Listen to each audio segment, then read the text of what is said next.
లేదు మతము లేదు తన గుణముకు సాటి లేరు అన్న సీనన్న గారి అభిమతమే వేరురా తన మనానే భేదము లేదు అందరి మనసుకు అత్తుడు అయినోడు స్వార్థం అర్థాన్ని మార్చే అధునాతనాద్యుడురా కష్టమే తన కులమంటారా మానవత్వమే తన మతమంటారా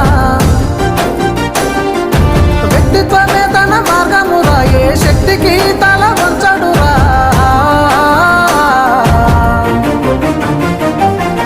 కులము లేదు మతము లేదు తన గుణముకు సాటి లేరు అన్న సీనన్న గారి అభిమతమే వేరు